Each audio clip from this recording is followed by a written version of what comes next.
You're welcome to the spot, you know the truth is here. BronxTails on a beat, we see it clear. All the cases, all the shadows, we break it down. Pull up a seat, join the fam in this town. Every story matters, every voice you bring. We don't just talk the talk, we let the facts sing. Logan and Bronx, yeah, they lead the way.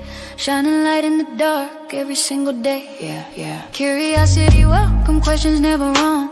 Here you belong, it's a family strong. From cold cases to the ones unsolved. Together we uncover, together we evolve. No gossip, no rumors, we keep it real. Every detail matters, every clue you feel. We vibe, we learn, we investigate. BronxTails True Crime, let's elevate. So stay with us every night and day. We uncover the truth in our own way. Come here, let your mind explore. BronxTails True Crime, always more in store. Yeah, welcome home. Yeah, you're never alone.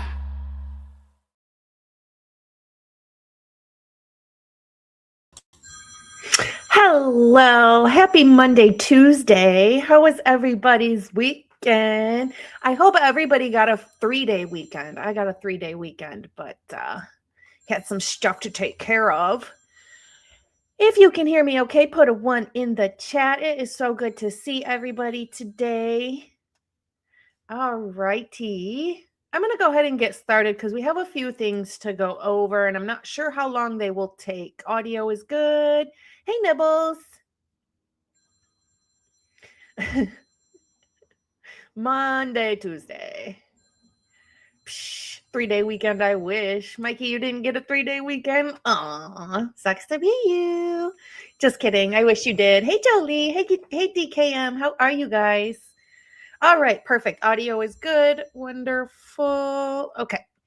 So what I'm going to, sorry, there's a phone ringing in the background. What I'm going to do is go ahead and just start with WSU just responded recently, and it's actually pretty short. I mean, the response looks long, but it's really not. Let me go ahead and share my screen. That's not the right one. Let's see. Let me find it first.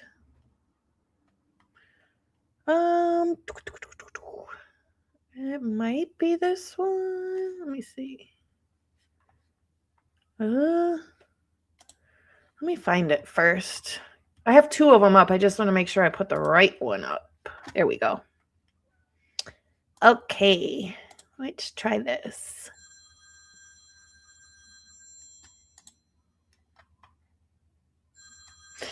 What? How come I can't? Oh, there it is. Okay. I was like, how come I can't find it? It's right in front of my face. Okay. I don't think I can make this much bigger. That's pretty good, right? That's good. Okay, so this is their response. This is the response from WSU. And what I first noticed in the introduction is Bryan's name is spelled wrong. Now, I'm not sure if that has any bearing on anything. I'm sure it doesn't, but the fact his name is spelled wrong, it's like, come on, guys.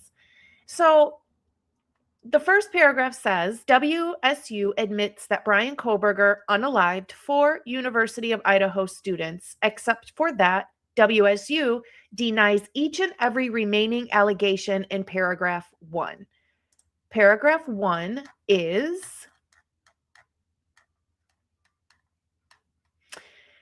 the case arises out of the violent assault and unaliving of 4 University of Idaho students by a Washington State University employee with a known history of threatening, stalking, and predatory behavior. So WSU is saying, no, we agree that he was here and he was a teacher and that he unalived 4 people, but we're not agreeing that he had threatening, stalking, or predatory behavior that we even knew about it.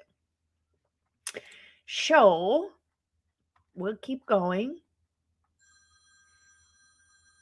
It basically says that WSU admitted Kohberger into the PhD program in WSU's Criminal Justice and Criminology Department. WSU also admits it offered Kohberger financial support that included a salary for Kohberger's teaching assistant position, health insurance, and resident tuition waiver. Sorry. WSU further admits that Kohberger was provided with on-campus housing. WSU denies each and every remaining allegation in paragraph 2. Give me 1 second. Let me mute this phone.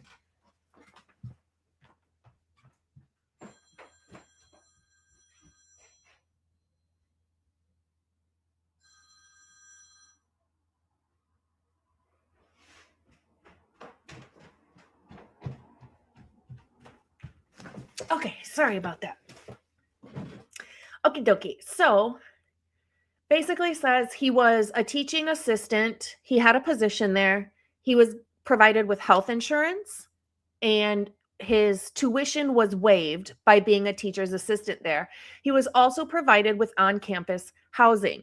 Other than that, that's the only thing WSU is agreeing to. They're not agreeing to any of the claims of Bryan Kohberger being a bad person in any way, shape, or form. 3 says WSU is without knowledge or information sufficient to admit or deny the allegation in paragraph 3 and therefore denies the same. Paragraph 3 says Pullman, Washington is only a few miles from Moscow. It's the home of University of Idaho, and the combined area is referred to as the Pullman-Moscow community.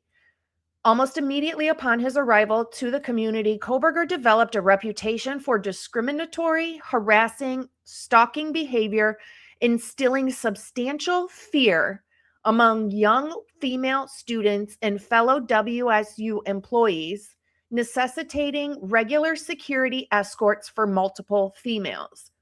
Despite receiving at least 13 formal reports, which is interesting, it says reports rather than complaints, of Kohberger's inappropriate, predatory, and menacing behavior, WSU failed to respond in any meaningful way and allowed Kohberger's escalating behavior to continue unchecked, which is untrue because we know he was put on a performance improvement plan. And then ultimately, obviously, after the unalivings and his arrest, he was terminated. So WSU basically disagrees with anything they're saying other than the fact that, yep, he went to school here. Yep, he was given tuition free. He was given housing and insurance. But other than that, anything you say bad about him, we're not confirming or denying any of that.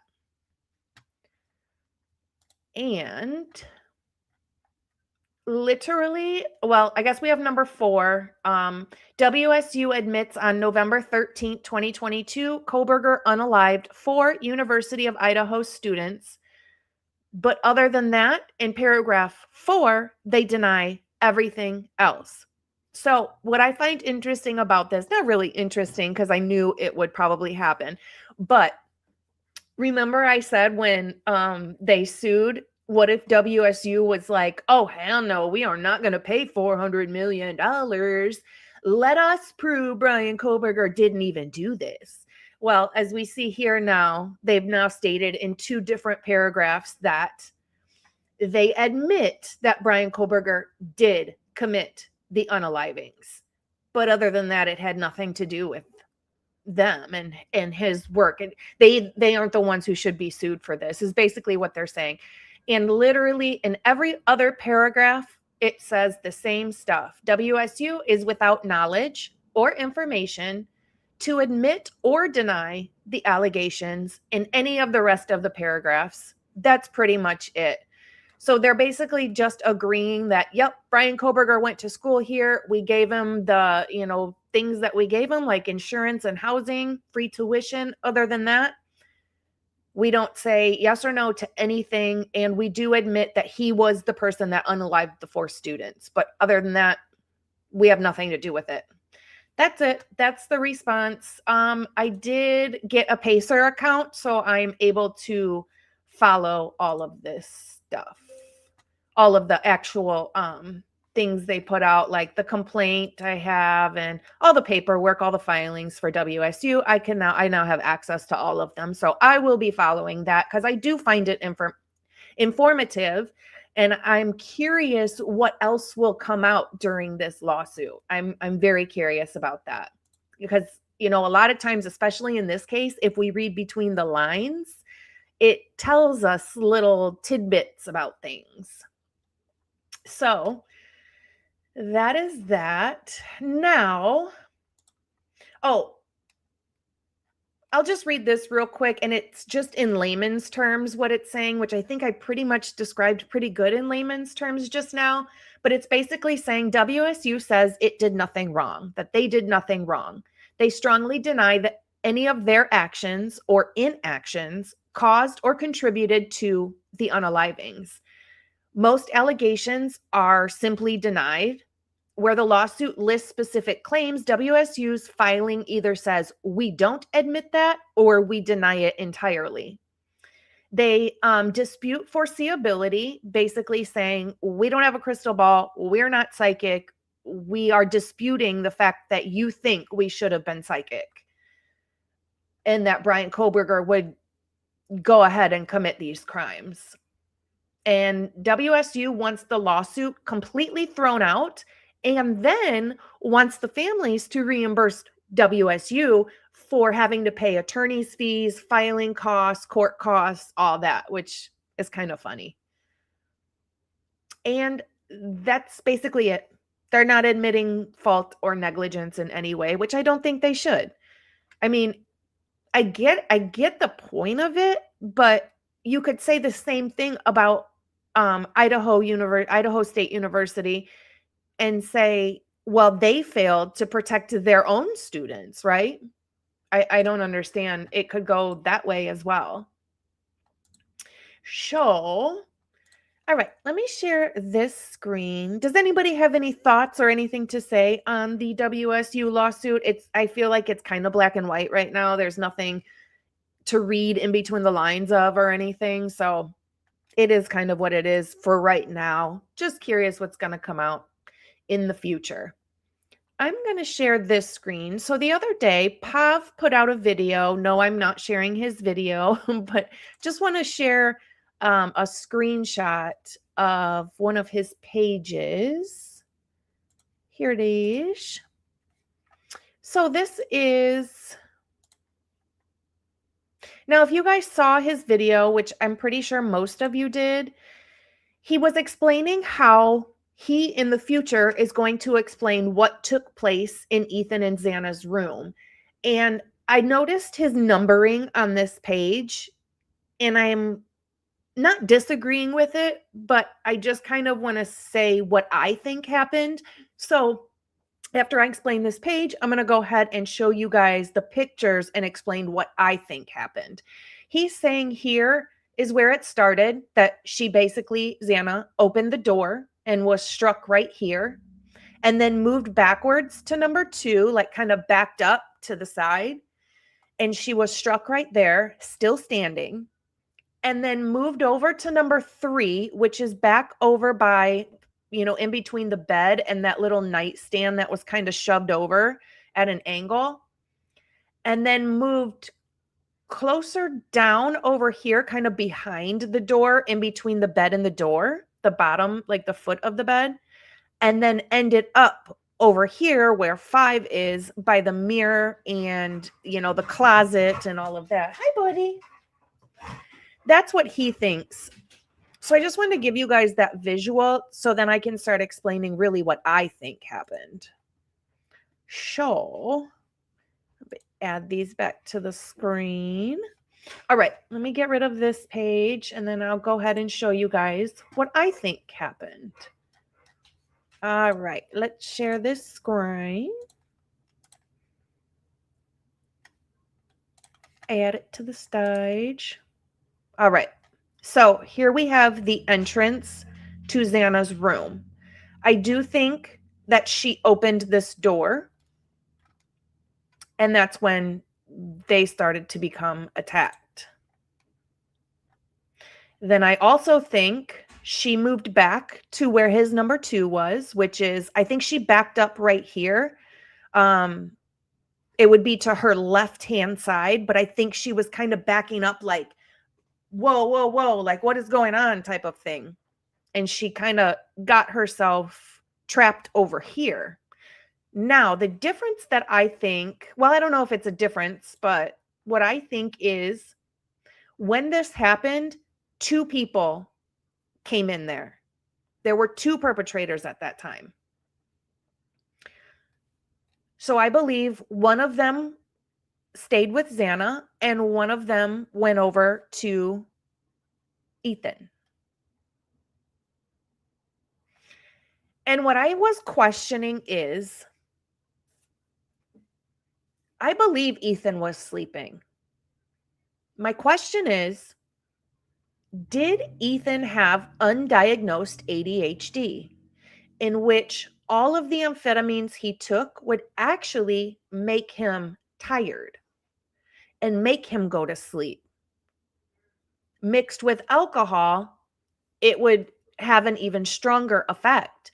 I don't think I've really heard many people talk about that, where everyone's like, oh, that much in his system, there's no way he'd be asleep.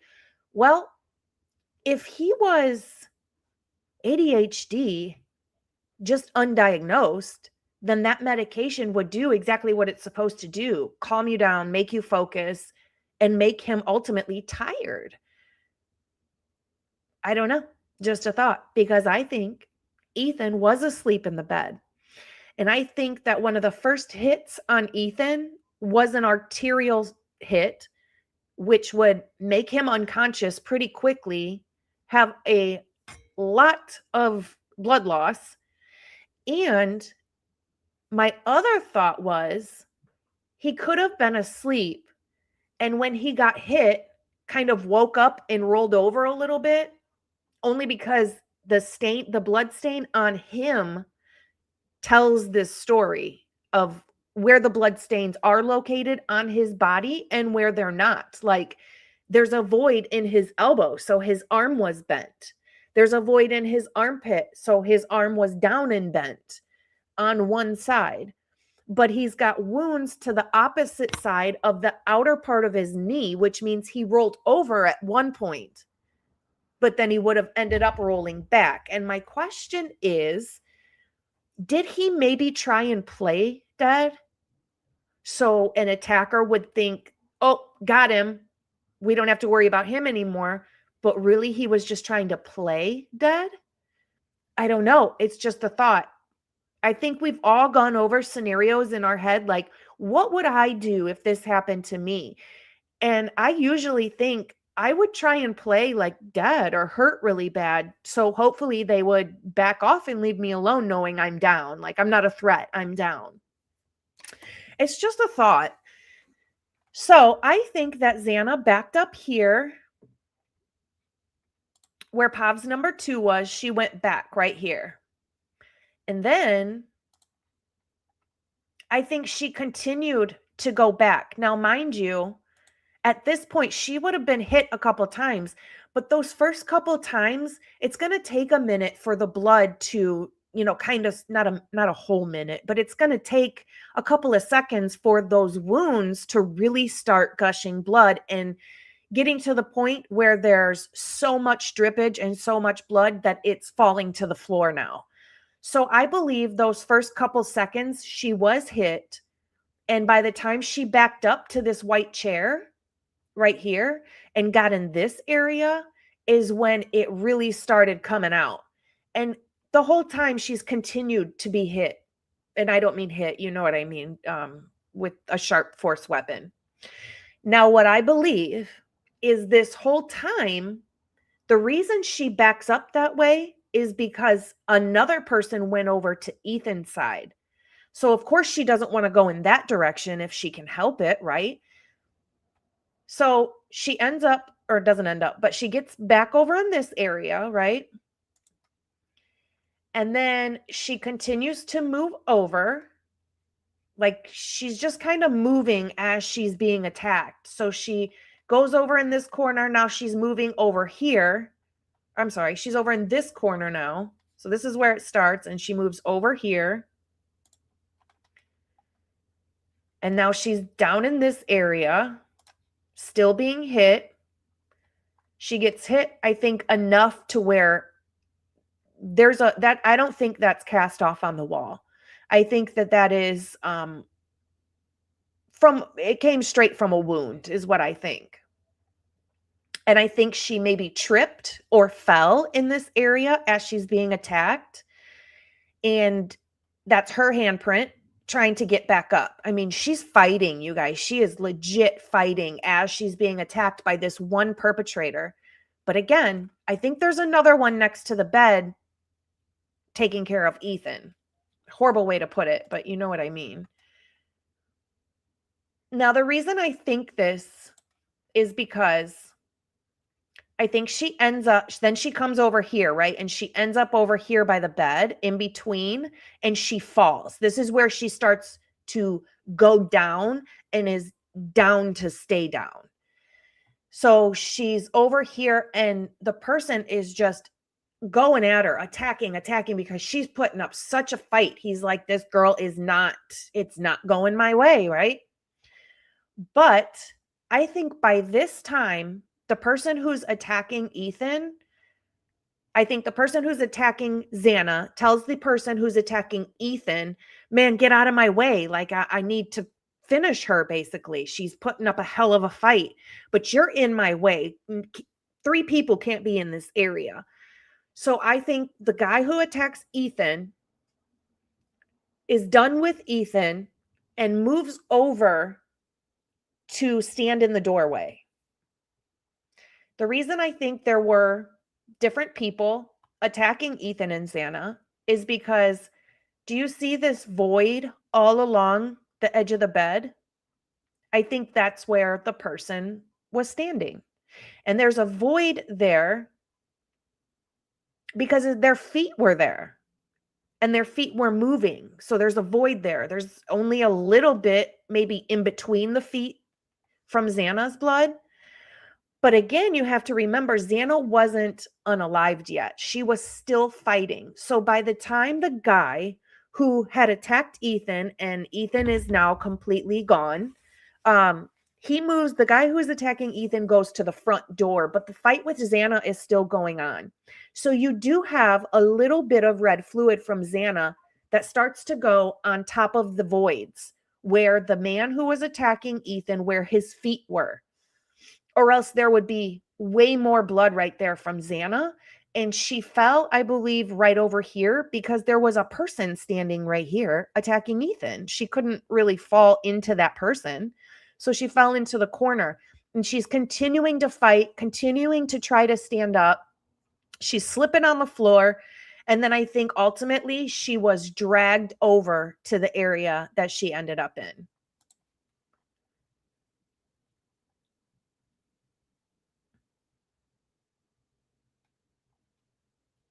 So at one point, I don't know if she's dragged over to the area she was.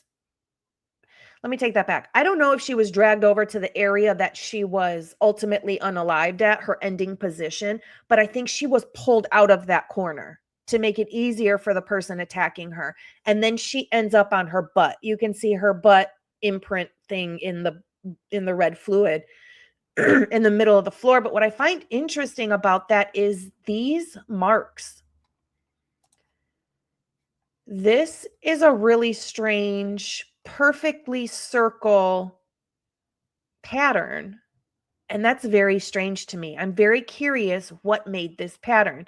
Now over here, I see what looks like a perfect shoe print. Why in the world would they not test this? That is a perfect shoe print in my opinion. And there's other shoe prints here as well. But there's 2 different kinds of shoe prints. I see in this shoe print here, there is big squiggly lines. And over here, there's like a smaller pattern of lines. But over here, I also see a pattern of what looks like a honeycomb shape. So who knows I don't even know if Xana had shoes on in the moment or not. But it definitely looks like at least 2 different shoe patterns here in blood. Now I'm wondering if maybe one of them could have been Hunter Johnson's. I don't know. But I see at least 2 different shoe print patterns in blood. And here is where I wanted to show you. Oh, poop. Where'd it go? Here it is. Why does it keep going back to that one? That is not what I want. I want this one. There we go. Okay, so this shoe wasn't there initially. I don't know how this shoe got in this position, if it was moved as they were moving stuff or what, because I don't think this shoe was there initially. But do you see all this void right here? You also see blood that had started to dry already, and now it's not there anymore. Like it was stepped on maybe during a cleanup or something. But there are blood droplets here, big ones, that aren't even, you can tell they were on the floor at one point, but they're not there anymore now. See the outside circle? That would have been a full blood droplet at one point. But I see a void here where I believe where I believe Ethan's unaliver was standing. Excuse me, sorry, where he was standing. Or else there would be blood there rather than just a drop in between his feet or two. You know what I mean? Ma'am Shane. And here again is a big void. And I'm just kind of getting a close-up of the same one, basically. I truly believe that is where... Trigger warning, by the way. Shit. Sorry. Oh, man. Also, Pav was explaining where the void would have been on the wall from Ethan's head and hair. And I believe that void is right here. This void over here, I believe, is where the pillow was pushed against the wall. But I believe Ethan's hair and head was right here. And everything was spraying around him. And mostly the reason I believe that is because of the blood left behind on the bed frame. That shows me that that's probably where his neck was, meaning his head would have been right here in this area. Just horrifically awful, horrifically awful. And here's what I mean when I say I believe the guy attacking Ethan what ended up moving over here, waiting for the other guy to finish with Xana just in case he needed help. And I believe he was standing right here, and that's why we get these droplets. So I believe they were attacked at the same time, but Ethan didn't put up a fight. So Ethan was unalived much faster than Xana, obviously, because she put up a fight. So because the room would have been kind of more crowded, especially with a fight going on, I think Xana's attacker asked Ethan's attacker to get the heck out of the way. He came over here and stood, and that's why we have blood droplets, gravity drops here. And this was a picture, but it was just a close-up of those gravity drops, but I don't know where it went. It's just not showing up. It's just a close-up of the same picture I just showed. And that, you guys, is my theory of what happened in Xana's room. My other question is, because I haven't gone and looked at the pictures again in a couple of days, I don't know if there was only one plate in the room or if there were 2 plates. I want to say I only saw one, but I don't want to be a liar either. But I feel like I only remember seeing 1 plate. And if that's true, if there is only 1 plate, which is right here, it's right down here in the corner. You can't really see it. Chat's on it, but that's okay. That would tell me again that Ethan came home and went straight to sleep. He didn't even eat the food that Xana ordered and Xana ate. He was already asleep, and that's why we only have 1 plate. Just a thought. I'm not sure, Patty. Patty says, do you think Ethan used his legs to try to avoid the attack? I think it's possible. I think he only turned around, I think, once. So I think he was laying on his side and I think he was asleep. And I think when he got attacked, he rolled over onto his back and was continuing to be attacked. And when he was on his back, I believe is where he got the sharp force injury to his knee. Now it's on the outside of his knee. And then eventually he rolled back over into the position that he was already in, which I think is then when the back of his legs. Now the back of his legs weren't stabbed. It was like a long cut down the back, and it wasn't as deep. It was almost like a doctor's incision for a surgery. It's not as deep. But it's very possible that when he rolled over, he maybe tried to kick, but he was already hit. I firmly believe he was hit in that artery immediately, like very, very quickly, one of the first hits. So he was losing blood profusely and would have started to be going in and out, like blacking out, losing consciousness. So it's possible he rolled over and tried to kick. Very possible, but that's about all I think he would have been able to do. And then eventually somehow he rolled back over, and that's where he ended up.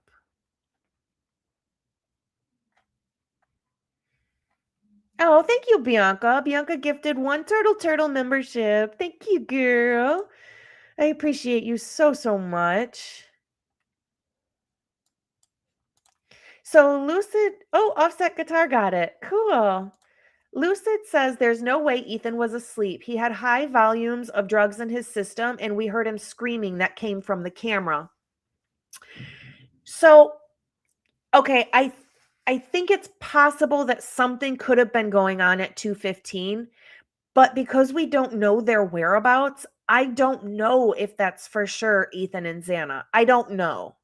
That's just my theory that at that time he was asleep, because I couldn't imagine him being awake and there wasn't a bigger fight with him. That's the only logical explanation I can come up with. And like I said at the beginning, what if Ethan had ADHD? If Ethan had ADHD, then he would very much be asleep with taking that medicine. That medicine wouldn't do the same thing that it's going to do to somebody who doesn't need it. It's possible that he had ADHD, and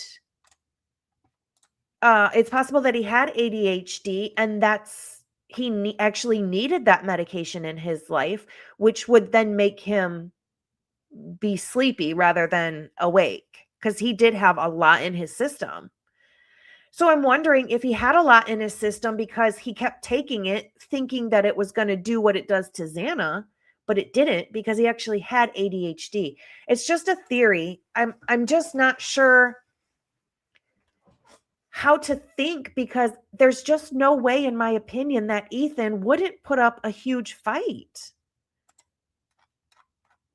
I mean, Ethan does not have blood on the bottom of his socks or the top of his socks, meaning he never stood up. This man never stood up. Ethan never was on his feet, or he'd have blood on his socks. And he doesn't. So that's the only logical explanation I can come up with, was that he was already asleep when the attack happened. Could it be that he was actually unconscious from too much drug ingestion? Possibly. Maybe he wasn't asleep. Maybe he ingested too much and he was knocked out from the effects of too much drugs in his system. That's possible too. I know we hear stuff on the audio at 2 something in the morning, and it's hard to ignore that. I get it. Trust me, I do, because in my mind, that's not party noises. So what are those noises, right? So I get where you're coming from. It's hard to separate the two, because I feel like we're hearing something nefarious go on, and I feel like it's with Ethan and 1 or 2 females in the same room. And that's possible, but I can't explain how Ethan doesn't have red fluid on the bottom of his socks other than he never stood up. So I don't know. Yeah, I do think he was, he was attacked in bed. Whether those noises came from him or not at 2 o'clock in the morning, he was still, in my opinion, in the bed. He also was found with no clothes on. And Xana was found in her underwear. And I'm not trying to be a person, a gross person that's trying to take this out of context. And I don't want anybody else to take it out of context. Maybe they were getting ready to be intimate. And that's why his clothes were off. And maybe she wanted to eat real quick and get ready for bed before she was intimate. And he fell asleep waiting for her to do that.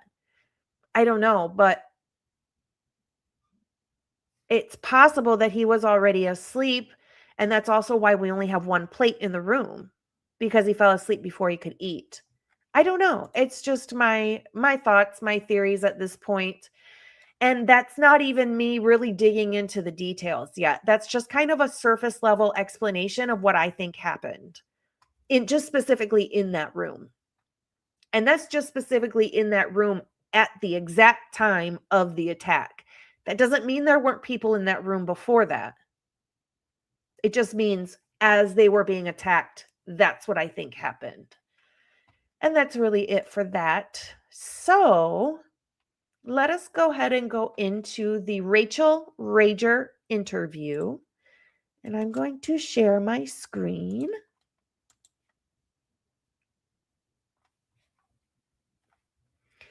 Kenny says, this is a true crime channel, and I believe that theory. Thought about that. Great theory. Thanks, Kenny. It's hard to separate some of the things we've seen or that we hear or think we hear. It's hard to separate some of that because some of that could lead our minds in a completely different direction. But sometimes we have to just sit and think logically. If Ethan doesn't have blood on his socks, then that probably means he didn't stand up. And if you want to take it further, which I'm sure people will, especially in our minds, could you say, well, maybe his socks were changed? Sure, I guess. But we don't know that. I'm only going off of what I can see with my eyeballs.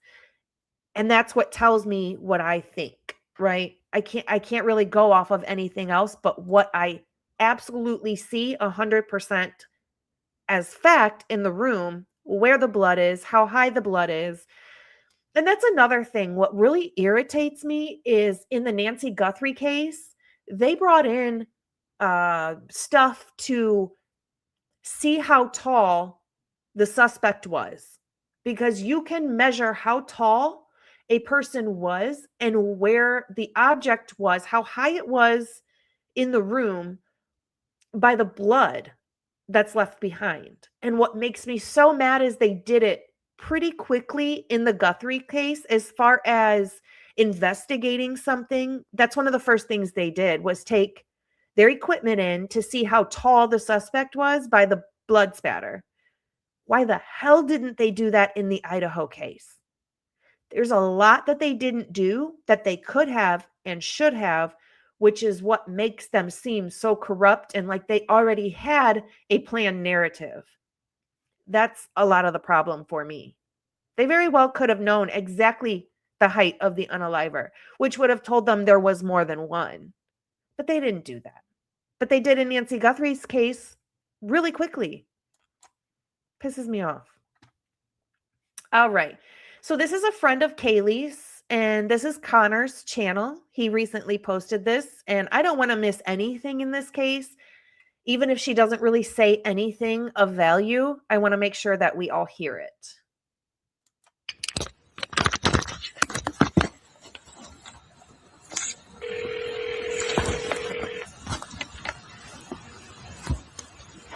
Hello. Hey, is this? Hi, yeah. Hey, this is Detective Vargas with the Moscow Police Department. Hi. Hey, I was just giving your name and phone number that you have some possible information. Yeah, so I talked with the detective yesterday and told him about a lunch that Kaylee and I went to, and she mentioned having a stalker. Mm-hmm.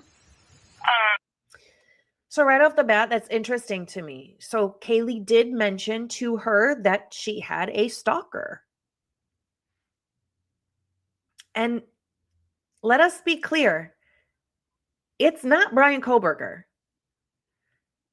And I want to remind us that if they want us to believe everything Dylan said, that's fine. But then we also have to believe her when she says, that's not the man that I saw when they showed her a picture of Bryan Kohberger. And I'm asking my friends for more details. I know that she received something, and I can't remember if it was through the mail or through the phone, but talking with some friends, it might have been through Facebook Messenger. But we cannot remember, like, absolutely for sure, and where it was from. Okay. Do you remember, And then, like, pardon me? you said Facebook Messenger. Do you think Yeah. she received like a note or something from somebody through that? So I wanted to say she got something through the mail, and like that it was kind of obscure. But when I talked to one of the other girls that was at lunch, she said that it might have been like a very weird message from Facebook Messenger, and like we just are racking our brains and cannot remember. So those are two extremely different things. She said either Kaylee got something in the mail from a stalker, or there was just a strange message she received on Facebook Messenger. Those are really opposite things. It's not like, oh, she either got a message on Facebook or Instagram. No, it's either she got a package in the mail or there was a message on Facebook Messenger, which is, I think, is strange. And I apologize for not remembering more, but Oh, no worries. hoping that might Anything. help a little bit. Oh, of course, yeah. Anything that anybody can remember or think Yeah, of. and so going off of that, there is a rumor that's kind of going around that she saw someone in like a black ski mask, and I would ask for more details about that because he's the one that's coming from. So she says, I would ask, I think she says Jordan, if I'm not mistaken. I mean, if Kaylee saw somebody in a black ski mask, I don't care where it's at, and she thought they were following her or she had a stalker, that's pretty big. Do you have his like phone number? around either that, I do not have his phone number, but he was. How do you spell his name? I want to. And he is. They were. I wouldn't say like boyfriend words, but like we were hanging out. And like. There's another person that Kaylee was hanging out with. So I know I got some heat one time when I said Kaylee was supposedly sleeping with about 3 people, 3-ish people or more. This is proof of it. I wasn't making it up. I wasn't being like a hater, or I don't know if that's something you hate on, but I wasn't trying to be rude or mean about it or say something bad about her or insinuate that she's something she may or may not be. I don't know. I don't know her, but this is just another person. We've had other interviews that said she was sleeping with, I mean, we have another friend that said she was hanging out with like 3 different dudes. Hanging out. There's like a rumor going around about like Kaylee seeing someone like with a black ski mask while she was walking her dog. And I want to say it was around the day, but that is a rumor, but it's who that's coming from. And that, like, hearing that rumor is what brought up us remembering that Kaylee mentioned having a stalker. Okay. Okay. Who else? Oh, that's so frustrating. This girl says Kaylee may have had a stalker. She may have thought she saw somebody in a ski mask when she was walking her dog. And I think it was around that day. What's that day? Does she mean the day that, the day before that she was unalived, or that day that they had lunch, or like I don't know why the officer doesn't ask that, because that could narrow down some things. If Kaylee's just out walking her dog in the middle of the day and see somebody in a black ski mask, that's different than Kaylee letting her dog out at night and seeing somebody in a black ski mask out, in the little wooded area looking at her. I mean, why are we not asking more detailed questions? Because they matter. They matter, because if you have a time frame, which I'm sure this girl can't give an exact time frame, but it's just, why not try and ask these questions to narrow it down? Because we know we've got some cameras in the area. We could maybe use some of them to go back and see what car was in the area, whatever day this was, since we don't know. Ask her. It's not that difficult, but apparently for them it is. I guess, what are the names of the other friends that you have been in contact with about the stalker? So I told the detective yesterday that Kaylee talked to very, very consistently.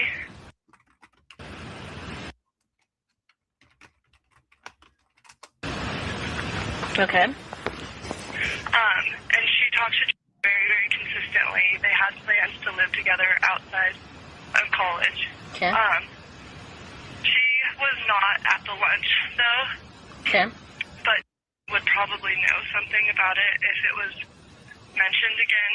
Okay. And do you have a phone number for her? I do not. I only contact her on Snapchat, unfortunately. We were at lunch with... I did give the detective her number yesterday. Okay. And I know they are now together. And I think that talking to might be helpful, because they did talk so consistently. Okay. Do you have a phone number for... Yeah, let me put you on speaker and I'll pull that up. Okay. I'm on a walk right now. I'm sorry. Can you hear me? Yeah, I can hear you. I'm not exactly sure who she's talking about. It might be Kayla, because I heard a k sound. Might be Kayla, and Jordan might be the other one. I can't remember the girl's name that Kaylee was talking about moving in with in Texas. Can't remember her name. I can picture her face, but I can't remember her name. I want to say that's obviously who she's talking about. Okay.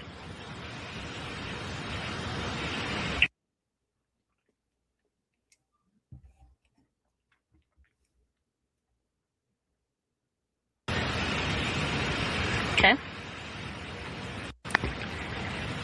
And who else was at the lunch that you remember?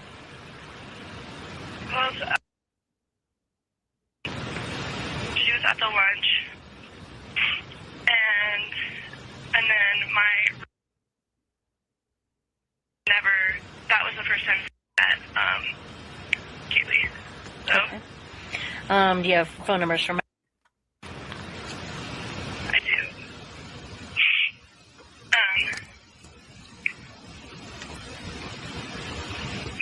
Phone number is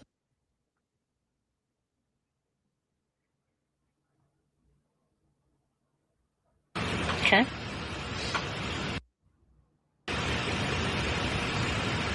let me pull her up. This would be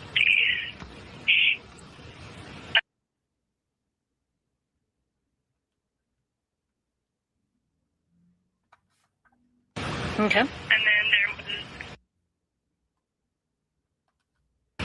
Yes. And I do not have her phone number. Okay. And are all of Bailey, you guys students here at U of I? The only one that's not a student at U of I, she's a student at WSU.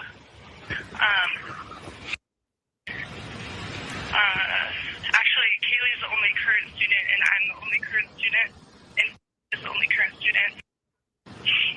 And all graduated last year. Are all graduates. Yes. Actually still lives in Moscow. I live in with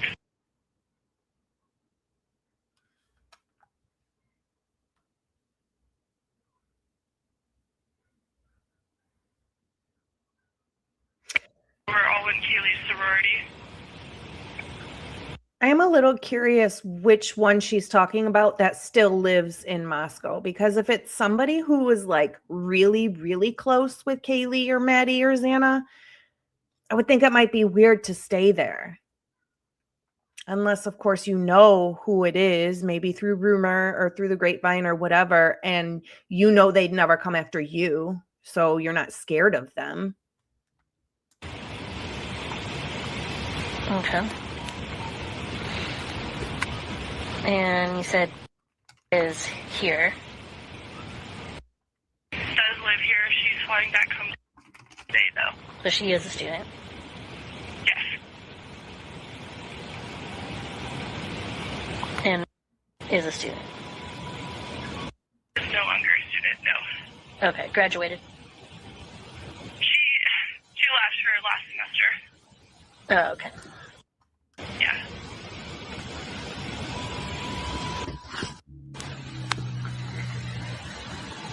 Okay, and you said you don't have... Just like she said for this last girl, she said she didn't graduate because she left her last semester, more than likely because of what happened. That's what I would expect more of the friends to have done, was leave, because you have to think about it. They were expected to go back to school before a person had even been arrested.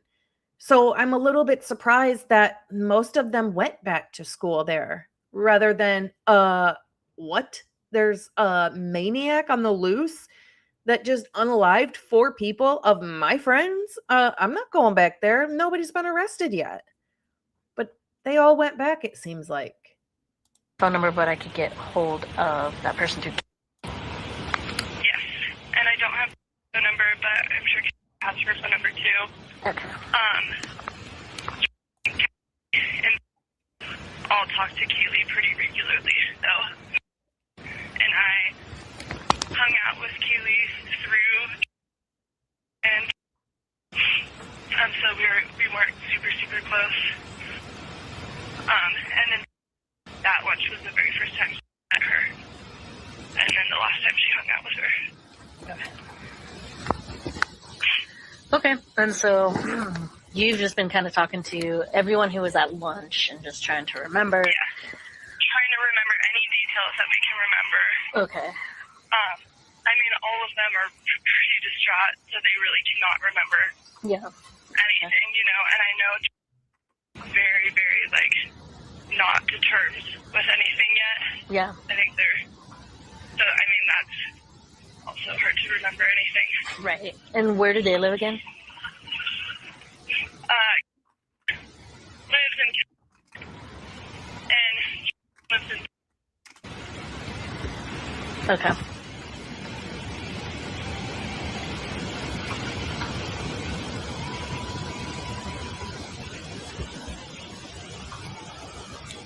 And you said her name? yeah. Okay. She lived with her parents? Yes.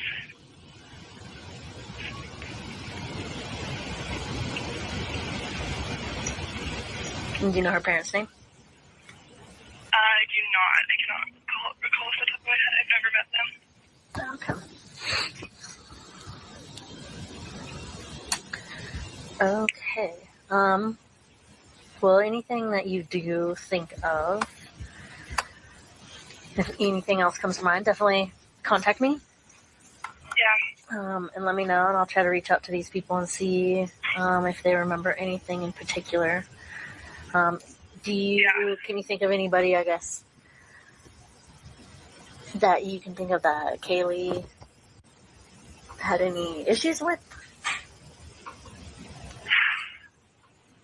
Yeah, I've been thinking about that. No. No, she was very kind-hearted to everyone. I can't think of anyone that she would have an issue with. Did you know any of the other people in the residence? I know them through mutual friends, and I've met them in passing, but no. I'm from the so like I know of them, but no, I never really talked to them. Okay. And I guess, do you remember when she said she did get this weird item from a stalker? How did that conversation come about, and or what was she saying about it? She'd always say things in this super, super lighthearted manner. She'd be talking about childhood trauma like it was like a joke. So I don't. What? Kaylee would talk about her childhood trauma like it was a joke. That's obviously how she coped. I don't know what it is that obviously she went through. I'm kind of curious what her childhood trauma would be. But apparently to Rachel, she would just joke about it. And that was kind of her defense mechanism to maybe talk about it, but not really talk, get it off her chest or say something about it, but not actually have to, on a serious level, dig in deep to her childhood trauma. Kind of interesting. I'm curious how, when she told her friends that she got an item in the mail or a crazy stalker she had or whatever, I'm curious how she spoke on it. Was she joking about it?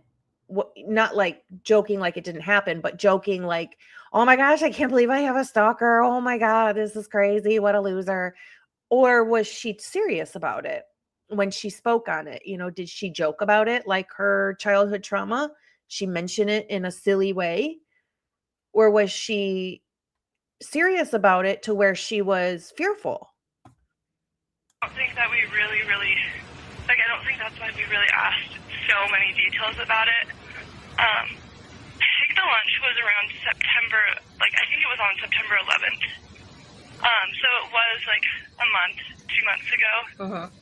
And I want to say it was something pretty close to then, but it just got brought up with, lunch conversation, I guess, which sounds kind of silly, but right.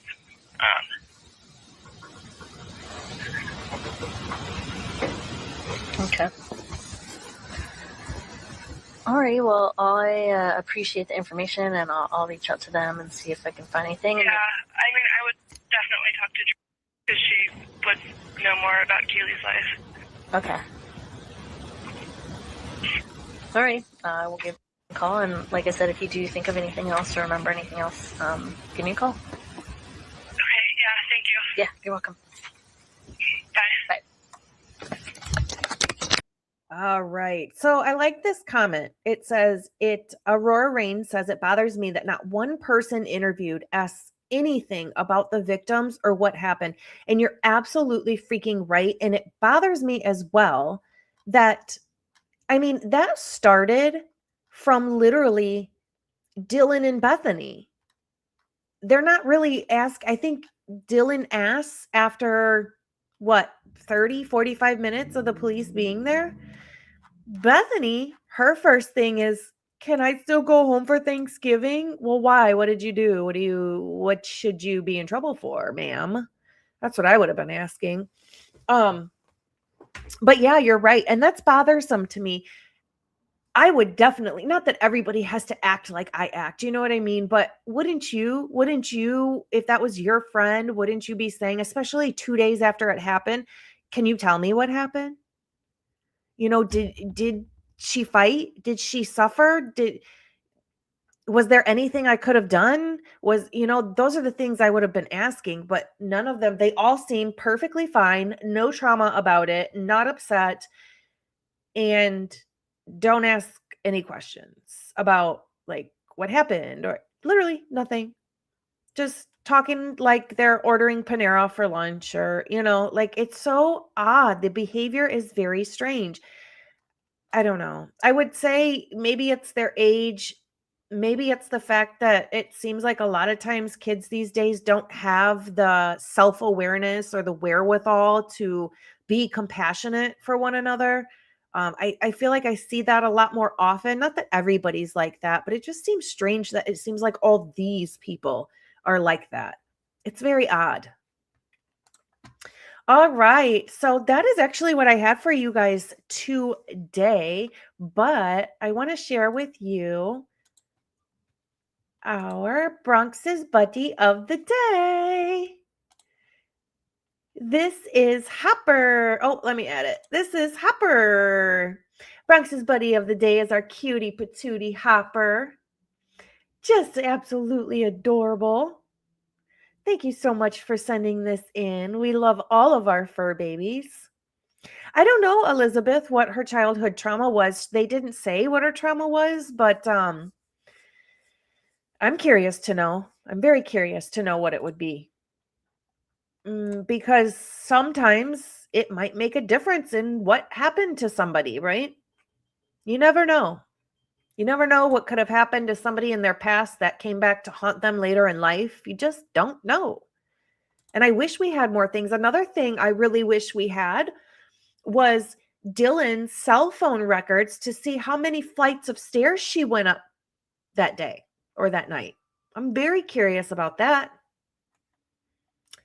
There's a lot of things I wish we had that we should have. We should have access to a lot of this stuff, but we don't.